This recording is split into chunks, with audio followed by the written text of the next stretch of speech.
அருகே இருப்பதனால் இரவுக்கு தெரியாத பகலுக்கு புரியாத பொழுதொன்று நீ காட்டினாய்.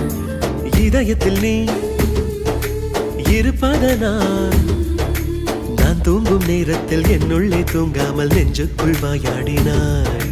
கண்ணாடி நீ கடிகாரம் நான் உன்னுள்ளே ஓடோடி வாழ்வே. காதல் எனும் கடுதாசி நீ என்றென்றும்